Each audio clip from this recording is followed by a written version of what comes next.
So, have Manchester United just found their perfect midfield signing that will be in their budget? We know they like Ederson, but Ederson could be going to Al Hilal, and other names are starting to be linked to Manchester United, including Hayden Hackney. What is the latest on Mbeumo to Manchester United? Manchester United obviously are the club that he wants to go to in the summer. That has been confirmed. They're in talks. They're in conversations with Brentford. Some sources suggest a fee of 50 to 55 million will get the deal done, but Brentford are going to see if they can get a bit more. But a few of the Mbeumo lies have been exposed in regards to his potential wages. Sources keep putting out that he wants 250 grand a week, he wants 300 grand a week, but we know it will be more in the 150k to 180k figure. Højlund, what is the latest on his exit? There's interest in Semenyo, there's interest in Emi Martinez. So, hello, and welcome back to Alice Talks Football. And this is your 10-minute Manchester United news, transfer news, and update roundup, starting with midfield, because I've always said, after Mbeumo and after Cunha, I almost think we should get a midfielder more than a striker. And one of the midfielders I've liked and as a realistic option has been Hayden Hackney. He's not in my top 3, but he would be in my top 5, particularly top 5 under £50 million players. He's probably going to be £20 million. And it was said by Give Me Sport, that obviously have some good journalists, some less good journalists, that Manchester United could make a move for Hayden Hackney if they fail to sign Ederson, who's reportedly being eyed up by Al Hilal. Now, Man United were linked to Hayden Hackney a little bit, I'm going to say December, January time, maybe a little bit again in February, a little bit in October, but we haven't been linked to Hayden Hackney for a while, and I've always thought maybe we're not going down that path. But when you look at what Amorim needs in terms of progressive passer, he is statistically the best progressive passer across the top 7 leagues in terms of the amount of progressive passes he's done. He's done very well on the ball. And while I don't claim to watch a lot of Champions League football, I watched him in the game against Sunderland. He was excellent. I remember last season when they played Chelsea at home, Middlesbrough, he was excellent versus Chelsea. He got a goal. And he's always caught my eye, always impressed me. And if you compare him to other under-23 midfielders in the world, I think these are stats via Data MB. He has the most touches, the most defensive duels won, the most progressive carries, the most passes completed, the most forward passes completed, the most short passes completed, progressive passes completed, and accurate passes to the final third.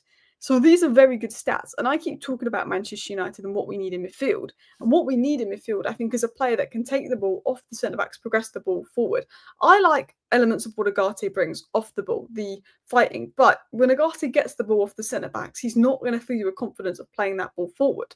Now, I think Hayden Hackney, is one of those where I don't think he instantly walks into our starting 11, but I think as a profile and someone to build around, I think he's the right type of signing. We're talking about Ineos bringing in players that aren't just for Amorim, but if they sacked Amorim, players that any coach would want to use and want to work with, good players. And he is the good technical profile, the good physical profile. He's good at carrying the ball. He's good at progressing the ball. He's good on the ball. He's the profile we need. We can't get Adam Wharton. This is probably the next Adam Wharton. We can't probably get Angelo Stiller. We're not going to probably get Subamende. I think he's basically Arsenal bound. The options out there for DMs that are progressive are limited, and a lot of them are going to be 100 million plus. Carlos Baleba is fantastic.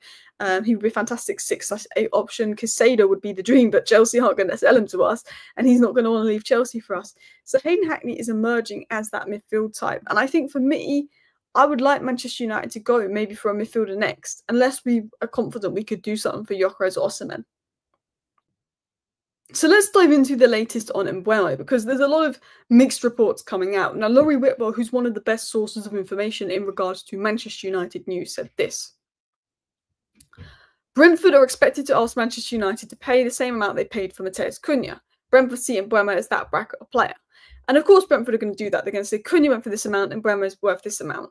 However, because Mbeumo has that 1 year left on his deal, he's sort of pushing to leave. Other sources suggest that Man United believe they can do a deal for 50 to 55 million. I think a deal will be done for 55 million. I think 55 million is a good price. I think Cunha's worth a bit more because he's got a bit more flair to him. And I know that Mbeumo, more goals and assists, but he played a lot more minutes. Cunha's always had that bit more flair to him. Cunha obviously had that release clause. I think Mbeumo for 55 million is a good bit of business. I'd like to get him for 50 million, but 55 million you're not overpaying. Even 60 million, I don't think we're necessarily overpaying. But I think we can get that under 60 million. That would be good business. Now, obviously, another report's come out saying that United are prepared to meet Mbeumo's £250,000 a week wage demands to sign him this summer. And to be honest, I just think this is all made up. I think if this was Manchester City, these stories wouldn't even be coming up. It's because Newcastle are upset, Arsenal reportedly upset. But I saw Frank tweet this, and I'm just thinking, and it makes me think, why would we give Mbeumo, who's on 40k a week, 250k a week? Like, we're not, like, I know that we've been stupid with wages in the past. That's why we're lumbered with Sancho.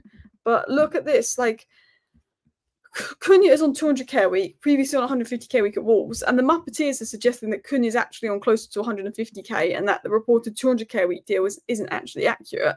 So Cunha is probably on about 180k a week. De Ligt, who was on 260k at Bayern, is now on 195k. Mazraoui 135k, Garte 120, Euro 115.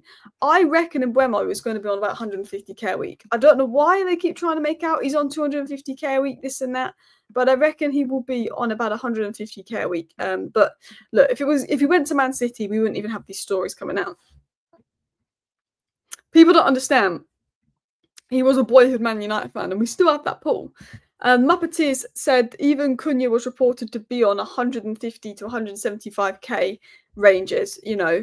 So we're not even looking at Cunha being on 200k. And Romano said on regards to Mbeumo and salary, he wants an important salary, but nothing different compared to other players like Cunha and more. So Romano is basically rubbishing, you know, that he wants 250k. He probably wants to be in that 150k range with other players, which is what Man United can afford to do. And we've given out 300k to players like Sancho. We're in a position to give out 150k towards Mbeumo. So yeah, I don't think Mbeumo is asking for the 250k that is being reported.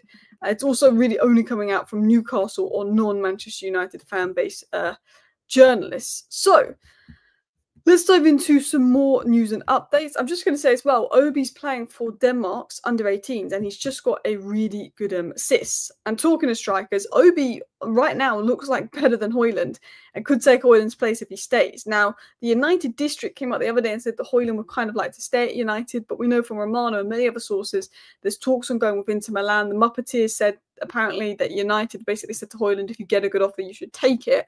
I think United deep down want to offload Højlund, but they also don't want to desperately offload him as much as they want to desperately offload other players. Now, Dean Jones has said that finding a new club for Højlund is now set to be priority status. United are seeking a straight sale but are open to an initial loan.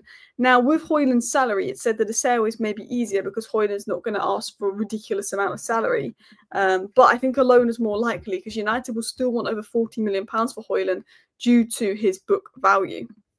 Now, I've said this time and time again. I think Højlund is a good lad. I think he tries. I think he works hard. I think he's definitely low on confidence. And I don't think he's as bad as he's been this season. But I think for Højlund's own good, he needs to leave United. I was really behind Højlund in his first season. 16 goals, showed promise. I felt sorry for Højlund because I felt you were meant to come in along with Harry Kane and have someone to learn from. No young striker comes into a team and when they ask to lead the line does well. It's not just a Manchester United thing. Many young strikers have been brought as signings and they've been asked to come in and lead the line for their team. And a lot of the time, it's not gone well to begin with. Obviously, you know, there's players like Haaland that are just a freak exception, but it's difficult to lead the line at such a young age for a club like United under pressure. And I do believe that if Højlund got out of Man United, he will be a good player. I strongly believe with his physical attributes from what he showed in his first season, what he showed at Atalanta, there's a player there. He was top scorer for Denmark in the World Cup or Euro qualifiers a couple of years ago. I think Højlund, you know, is a talent. But I think it's time for him to get out of Manchester United. Even if he doesn't want to leave, I think it's time for him to go. So we've got some news updates on Semenyo coming in. Anton Semenyo remains the target for United, but Bournemouth want 50 million. I mean, 50 million, I'd probably say he's a 40, 45 million pound player. 50 million isn't the end of the world, but I think when you've got Cunha and Mbeumo, you basically could just say, yeah, we're not too bothered about Semenyo, but if there's an opportunity at the end of the window, we look at it. I like Semenyo. I think he could play wing-back. I think he brings powerful running, and I think that would work. And I think one thing we're losing with Rashford and Garnacho is someone that's going to run in behind with a bit of pace. But as I said at the beginning of the video, it's Cunha and Mbeumo, get me a centre-mid, get me a striker, get the goalkeeper out, and get another goalkeeper in, and then we'll look at someone like Semenyo because he gives an option for wing-back as well. Now, talking of goalkeeper, Ben Jacobs, who's been pretty accurate with his information lately, said that United will move for Emi Martinez. If they can get him, he will be their choice. Now, I think he's a little bit overrated, to be honest, but he's definitely better than Onana. But there are other goalkeepers out there I like more. I don't think we'd be able to get him. I don't think we'd be able to afford him. And I'm not sure if he would want to come, but that could be one to watch. Anyway, that is all your latest Manchester United news rounded up in 10 minutes. I hope you guys are all doing well. Thank you for watching. Bye.